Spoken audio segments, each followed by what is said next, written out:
Hi, here we are back with chapter 26. It's called Madness. The last chapter ended pretty nicely. I'm a little bit worried though, with that all-kill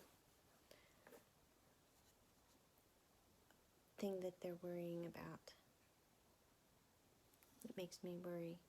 I'm surprised they haven't enacted that order already. But maybe because they know that they got caught off guard. If they would order the all-kill, then that would be against the rules. 26.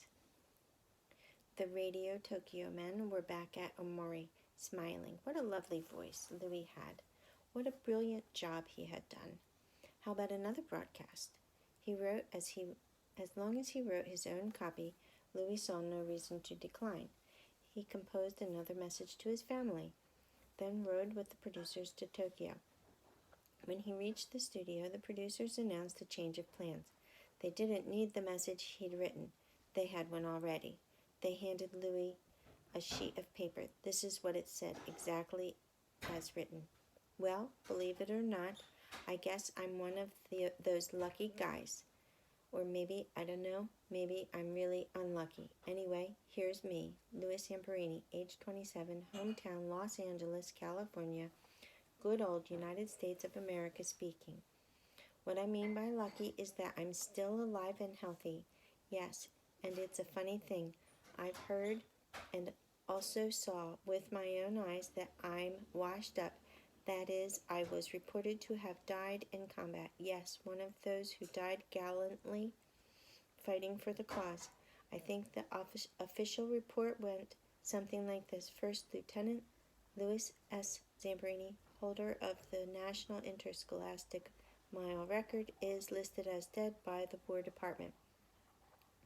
The former University of Southern California miler was reported missing in action in the South Pacific in May 1943. Well, what do you know? Boy, that's rich. Here I am, just as alive as I could be, but hell, I'm supposed to be dead. Yeah, and this reminds me of another fellow who's in the same boat as me, or at least he was. Anyway, he told me he was officially reported as killed in action, but in reality was a prisoner of war. After several months, he received a letter from his wife in which she told him that she married again since she thought he was dead. Of course, she was astonished to hear that he was safe and held in an internment camp. She, however, consoled him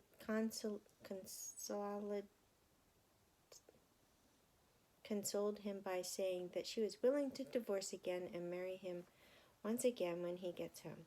Boy, I really feel sorry for a fellow like that. And the blame lies with the official who allows such unreliable reports. After all, the least they can do is let the folks back home know just where their boys are.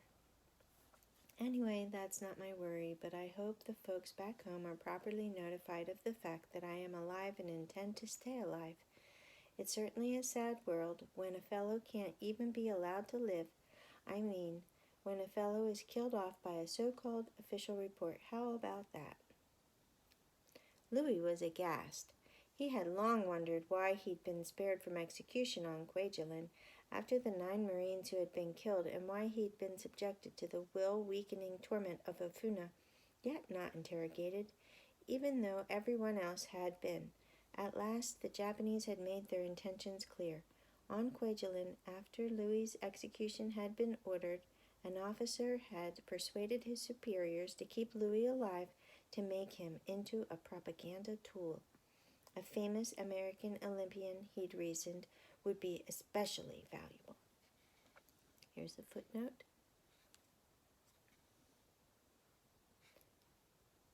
Phil had no potential usefulness, but was probably spared because his execution would have made Louis less likely to cooperate. The Japanese had probably sent Louis to the crucible of Ofuna, then to Omori under the bird, to make his life in camp unbearable, so he'd be willing to do anything, even betray his country to escape it. They had hidden him from the world, keeping his name off Red Cross rosters, and waited until his government had publicly declared his death before announcing that he was alive. In doing so, they hoped to embarrass America and undermine American soldiers' faith in their government. Louis refused to read the statement. Still smiling, the producers asked him to join them on a little tour. They brought him to a cafeteria and served him a delicious American-style meal, then took him to a private living room that had beds with mattresses and sheets. If Louis would make the broadcast, the producers said, he could live here, and he'd never have to see Amaury again. Finally, Louis was introduced to a group of men, Australians and Americans. These men, the producers said, were helping them make broadcasts. As Louis held out his hand, the propaganda prisoners dropped their eyes to the floor. Their faces said it all. If Louis agreed to make this broadcast, he would be forced into a life as the enemy's propagandist. Louis was taken back to the studio and urged to do the broadcast. He refused. The smiles evaporated. The faces hardened. The producers ordered him to do it. He said no. The producers left the room to meet in private. Louis was alone in the studio. In front of him were several copies of the message that they wanted him to deliver. He slid his hand through a tear in his pocket, snagged a copy, and pulled it into his coat. The producers returned. "Okay," one of them said. "I think you go to the punishment camp." Amaury was called a punishment camp, but the producers were clearly referring to some other place. For Louis, any camp had to be better than Amaury, because the bird wouldn't be there. The producers gave him one last chance to change his mind. He did not. Louis was dumped back at Amaury. The bird was waiting for him, glowing with renewed hatred. His beatings resumed, with intensified vigor. Maybe Louis was being punished for refusing to make the broadcast, or maybe the producer, to whom Louis had appealed for help, had told the bird of Louis's accusations. Louis stood his ground, took his beatings with rebellion boiling in him, and waited to be shipped to punishment camp. And like all the other POWs, he watched the sky, praying that the promise of the first B-29 would be fulfilled. In the early afternoon on Friday, November 24th, the Tokyo sirens began to howl. From the sky came an immense shivering sound. The POWs looked up. There, so high, that they appeared to be gleaming slits in the sky, were acres and acres of B-29s. 111 of them, flying toward an aircraft factory on the rim of the city, caught in what would later be called the jet stream. The planes were streaking along at speeds approaching 445 miles per hour, almost 100 miles per hour faster than they were built to fly. The Americans had arrived. It was a cold, clear, sunny day, wrote POW Johann Arthur Johansen, who was at a slave site at the time. The planes were shining like silver in the sunlight against the blue sky overhead. It was a beautiful sight which lifted our spirits right up to the sky. Men began yelling, "Drop the bombs!" and "Happy landings!" and "Welcome back!" The guards stared up, so awed by the planes that they didn't seem to hear the men shouting. Here's a B-29. Can you see it?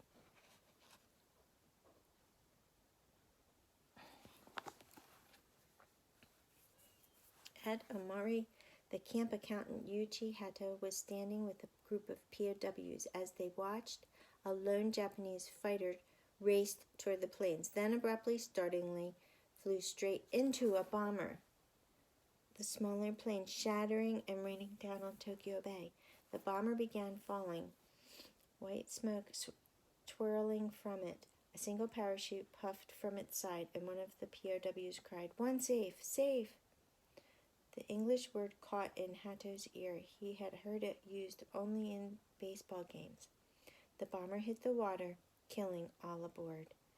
The lone survivor, under his parachute, wafted over Tokyo as gently as a dandelion seed. As the man sank into the city, Haddo had a sick feeling, thinking of what would happen to that airman when he reached the ground. The other bombers flew on. A few minutes later, there was distant bombing. As the fall stretched on, B-29s crossed over Amori nearly every day, sometimes a lone plane, sometimes vast continents of aircraft. On sunny days, the men stood out and watched them. On cloudy days, they only heard them, a growl above the gray. In Tokyo, the sirens sang so incessantly that the POWs began sleeping through them. 81 bombers went over on November 27th. On the drizzly night of November 29th and 30, the prisoners were awakened by 2 incendiary raids on Tokyo's industrial areas. Explosions were heard far away, and the POWs could see licks of fire on the mainland, the last gasps of the 2,773 structures that burned that night. Civilians began streaming over the bridge and camping outside Omori's walls in hopes of escaping the bombs. One day that fall, Louis stood outside watching Japanese fighters turning lupine circles around the crowd of B-29s. The battle was so high that only the giant, shining bombers were consistently visible. The fighters, tiny in contrast, flickered in and out of view as the sunlight caught them. Every little while there was a sharp, brief burst of light alongside the bombers. To Louis, it looked like firecrackers. It was the fighters, gunned by the B-29s, blowing up. The bombers flew on imperious. The bird watched the scene with a stricken face. "Hikoki dame," he said. "Hikoki dame. Japan's planes," he was lamenting, "were no good." Every B-29 that beat a path over Tokyo wound the bird tighter. He hounded the POWs with endless inspections, prohibited smoking, singing, and card playing, and outlawed religious services. He slapped one officer across the face repeatedly for 5 minutes, made him stand at attention coatless for 4 hours in the cold, then ordered him to clean the banjos for 2 hours a day for 2 weeks. He beat a kitchen worker with a spoon the size of an oar. He pawed through the men's belongings, confiscating personal papers and photographs of loved ones, deeming much of it suspicious and destroying it. He was seized with paranoia. "You win war, you make all Japanese like black slaves," he shouted at a POW. He hauled Martindale to his office, accused him of plotting to burn down a barracks, and beat him so energetically with fists and a kendo stick that he overturned all the furniture. In December, the bird left camp for several days, and Omori was briefly peaceful. But on the night before the bird was slated to return, the POWs were jarred from their sleep to hear him charging through camp in a driving rainstorm, yelling that it was a fire drill. When the designated firefighters assembled under the freezing downpour, the bird punched several of them in the face, ran through barracks shouting and punching other men, then ordered every man in camp to line up outside. When Louis and the others did as told, the bird drew his sword, swung it around, and screamed orders and invectives. For 2 hours, the bird forced the men to pump water on imaginary fires, beat out phantom blazes with brooms, and run in and out of the buildings rescuing food and documents. As December progressed, the bird's mania deepened. He rounded up the officers and hounded them across the bridge and into Tokyo on the presence of retrieving firewood from bombed-out houses. Troughs of water for firefighting had been set along the streets, and as the men marched, the bird leaped upon one, drew his sword, and screamed, "Carry!" The men saluted him, and the bird, lost in a fantasy, stood on his roost in an absurdly exaggerated troop reviewing pose that reminded Tom Wayne of Mussolini. Civilians gathered and began cheering. After the POWs had passed, the bird jumped down and ran ahead and hopped onto another trough, shouting, striking his pose, and demanding salutes. Over and over he repeated the farce, driving the men on for miles. When the bombs were falling, the bird would snap, running through camp with his sword in the air, wailing at the men, foam flying from his lips peeled back in a wicked rictus, eyelid drooping, face purple. During at least 2 bombings, he prevented the POWs from seeking cover in the trenches.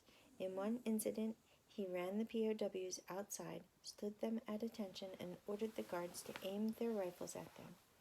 With bombs booming, the bird raced up and down the line of terrified POWs, swinging his sword over their heads. Every escalation in the bombing brought a parallel escalation in the bird's attacks on Louis. He sped around camp in search of the American, fuming and furious. Louis hid, but the bird always found him. 3 or 4 times a week, the bird launched himself at Louis in what Frank Tinker would call his death lunge, coming at him with fists flying, going for his face and head. Louis would emerge dazed and bleeding. He was more and more convinced that autonomy wouldn't stop until he was dead. Louis began to come apart. At night, the bird stalked his dreams, screeching, seething, the belt buckle flying at Louis's skull. In his dreams, the smothered rage in Louis would overwhelm him, and he'd find himself on top of his monster, his hands on the corporal's neck, strangling the life out of him.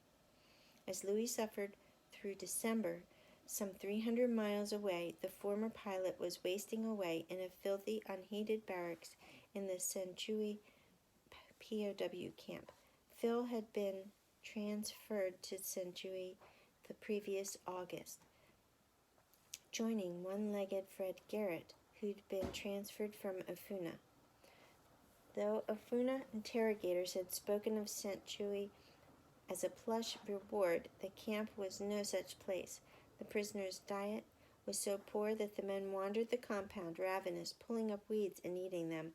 Their only drinking water came from a reservoir fed by runoff from rice paddies, fertilized with human excrement, and to avoid dying of thirst, the POWs had to drink it, leaving 90% of them afflicted with dysentery. In one barracks room, men lost an average of 54 pounds over 18 months. An officer estimated that 20 men fainted each day. Almost everyone had beriberi, and some men went blind from malnutrition. On the last day of November, they buried an American who had starved to death. There was one blessing at Century. Phil was permitted to send brief messages home on postcards. He wrote one after another. They were mailed, but got snarled in the postal system. The fall waned, and another Christmas approached, and Phil's family received none of them. A year and a half had passed since Phil had disappeared. His family remained in limbo, having heard nothing about him since his plane had gone down. In November, they had learned about Louis's broadcast. The news had been tantalizing but frustrating. Louis had mentioned other servicemen who were with him, but the names had been obscured by static, and the transcript hadn't conveyed them with certainty. Had Louis mentioned Alan? On a Friday night in December 1944, the telephone rang in Kelsey Phillips' home. On the line was a major from the Adjutant General's office at the War Department, probably through the Red Cross. The department had received news from Century. Alan was alive. Kelsey was jubilant. She asked the major to cable her husband and her son's fiancé, and in Washington, Cece got the news. She had waited so long. The fortune teller had said Alan would be found before Christmas. It was December 8th. I don't believe in fortune tellers. Overcome with elation, Cece called her brother to shout the news, quit her job, dashed through her apartment, throwing clothes and pictures of Alan into a suitcase, and hopped a plane back to Indiana to wait for her fiancé to come home. 4 days before Christmas, a card from Alan, written in October, finally reached home. Dear folk, hope you all are well, and I am looking forward to being home with you. I hope we can go rabbit hunting before the season closes. Dad, give my love to Cece, Martha, and Dick. Happy birthday, Dad. Kelsey pored over the precious slip of paper, comforted by the familiar lines of her son's handwriting. Chaplain Phillips, now stationed in France, got the news on Christmas Eve. Words really cannot describe the way I feel, he wrote to his daughter. I am in an altogether new world now. I can think of nothing more wonderful. It is a real touch of all that heaven means. In a letter officially confirming that Alan was a POW, the Phillipses were asked not to speak publicly about the fact that Alan had been discovered alive. Kelsey would henceforth heed this request, but the letter had reached her too late. By the morning after the War Department's call, the news was already all over town, and stories about Alan's survival were in the local papers. The Zamparinis, who had received a similar letter stating that the War Department now believed that Louis' broadcast had been real, were also asked not to speak of it publicly. The War Department probably didn't want it known that they had erroneously declared 2 airmen dead, especially as the Japanese were exploiting this fact. Kelsey was allowed to send one cable to her son, and she filled the other days writing letters to him. On December 14th, she wrote to Louis Zamparini. As relieved as Kelsey was for Alan, there was heaviness in her heart. Of all of the men on Green Hornet, only Louis and Alan had been found. Hugh Cuppernell's mother was so demoralized that she could no longer bear to write to the other mothers. Sadie Glassman, mother of the belly gunner, Frank Glassman, had written to Louise asking if she had heard anything about Frank. Even though we have heard nothing, she wrote, the fact that you might know something makes us feel as though there might be a little hope. It is difficult to rejoice outwardly, though I do in my heart when I think of the other mothers whom I have learned to love and realize how keenly they feel the loss that is theirs. Kelsey wrote to Louise, how my heart goes out to them, and I shall write them every one. As Christmas neared, Louis faltered. Starvation was consuming him. The occasional gifts from the thieves helped, but not enough. What was most maddening was that ample food was so near. Twice that fall, Red Cross relief packages had been delivered for the POWs, but instead of distributing them, camp officials had hauled them into storage and began taking what they wanted from them. Here's a footnote. After the war, the head of the Tokyo area camps would admit that he had ordered the distribution of Red Cross parcels to Japanese personnel. Such bad guys. They made no effort to hide the stealing. We could see them throwing away unmistakable wrappers, carrying bowls of bulk cocoa and sugar between huts, and even trying to wash clothes with cakes of American cheeses. While Tom Wade, the bird was the worst offender, smoking Lucky Strike cigarettes and openly keeping Red Cross food in his room. From one delivery of 240 Red Cross boxes, the bird stole 48, more than 500 pounds of goods. Toward the end of December, the bird ordered all of the men to the compound, where they found a truck brimming with apples and oranges. In all of his time as a POW, Louis had seen only one piece of fruit, the tangerine that Sasaki had given him. The men were told that they could take 2 pieces each. As the famished men swarmed onto the pile, Japanese photographers circled, snapping photos. Then, just as the men were ready to devour the fruit, the order came to put it all back. The entire thing had been staged for propaganda. How cruel. On Christmas Eve, some Red Cross packages were finally handed out. Louis wrote triumphantly of it in his diary. His box, weighing some 11 pounds, contained corned beef, cheese, pâté, salmon, butter, jam, chocolate, milk, prunes, and 4 packs of Chesterfields.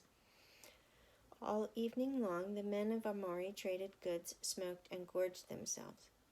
That night there was another treat, and it came about as the result of a series of curious events. Among the POWs was a chronically unwashed, ingenious, and possibly insane kleptomaniac named Mansfield. Shortly before Christmas, Mansfield broke into the storehouse, slipping past 7 guards, and made off with several Red Cross packages, which he buried under his barracks. Discovering his cache, guards locked him in a cell. Mansfield broke out, stole 16 more parcels, and snuck them back into his cell. He hid the contents of the packages in a secret compartment he'd fashioned himself, marking the door with a message for other POWs. Food, help yourself, lift here. Caught again, he was tied to a tree in the snow without food or water, wearing only pajamas, and beaten. By one account, he was left there for 10 days. Late one night, when Louis was walking back from the benjo, he saw the camp interpreter, Yukichi Kano, kneeling beside Mansfield, draping a blanket over him. The next morning the blanket was gone, retrieved before the bird could see it. Eventually, Mansfield was untied and taken to a civilian prison, where he flourished. The one good consequence of this event was that in the storehouse Mansfield had discovered a Red Cross theatrical trunk. He had told other POWs about it, and this gave the men the idea of boosting morale by staging a Christmas play. They secured the bird's approval by stroking his ego, naming him Master of Ceremonies, and giving him a throne at the front of the theater, the bathhouse, outfitted with planks perched on wash tubs to serve as a stage. The men decided to put on a musical production of Cinderella, written with creative liberties by a British POW. Frank Tinker put his operatic gifts to work as Prince Leander of Pantoland. The fairy godmother was played by a mountainous Cockney Brit, dressed in a tutu and tights. Characters included Lady Dia Riere and Lady Gona Riere. Louis thought it was the funniest thing he'd ever seen. Oh, Lady Diarrhea and Lady Gonorrhea. I get it. Leander of Pantoland. I don't know if that's supposed to be something. Louis thought it was the funniest thing he had ever seen. Private Canto translated for the guards who sat in the back, laughing and clapping. The bird gloried in the limelight, and for that night he let Louis and the others be. At Sensui, Christmas came to Phil and Fred Garrett. Some POWs scrounged up musical instruments and assembled in the camp. Before 700 starving men, they played rousing music as the men sang along. They ended with the national anthems of England, Holland, and the United States. The Sensui POWs stood together at attention in silence, thinking of home. After Christmas, the bird abruptly stopped attacking the POWs. Even Louis. He paced around camp, brooding. The men watched him and wondered what was going on. Several times that year, a dignitary named Prince Yoshitomo Tokugawa had come to camp, a prominent and influential man, reportedly a descendant of the first shogun. Tokugawa was touring camps for the Japanese Red Cross. At Omori, he met with POW Louis Bush, who told him about the bird's cruelty. The bird was suspicious. After Tokugawa had first visited, the bird forbade Bush from speaking to him again. When the prince returned, Bush defied the bird, who beat him savagely as soon as the prince left. Tokugawa kept coming, and Bush kept meeting with him. The bird slugged and kicked Bush, but Bush refused to be cowed. Deeply troubled by what he heard, Tokugawa went to the War Office and the Red Cross and pushed to have something done about Watanabe. He told Bush that he was encountering resistance. Then, just before the new year, the prince at last succeeded. The bird was ordered to leave Omori. Yes. Tokugawa Tokugawa's victory was a hollow one. Officials made no effort to take the bird out of contact with POWs.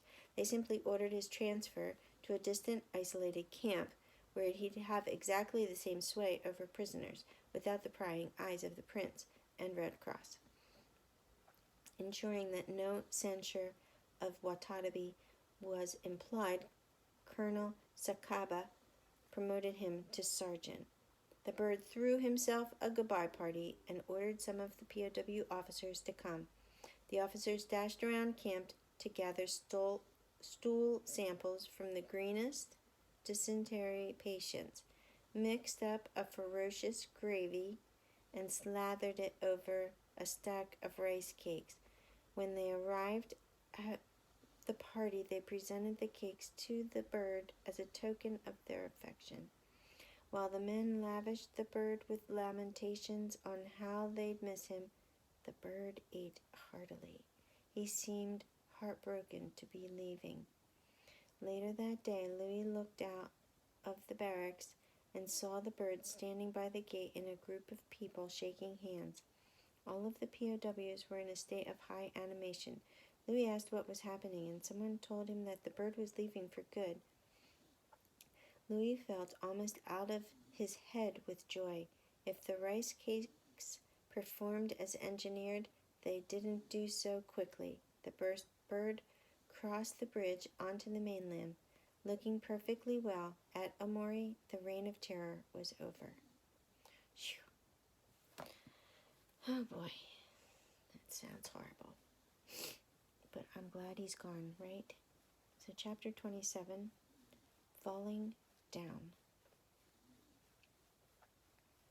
Alrighty, let's say a prayer. Holy God, we thank you for this day, and we thank you for this time together. We ask that you would bless us and keep us safe as we sleep well tonight, and that you would wake us in the morning healthy and able to do the things that you would have us do. In Jesus' name we pray. Amen. I hope you sleep well.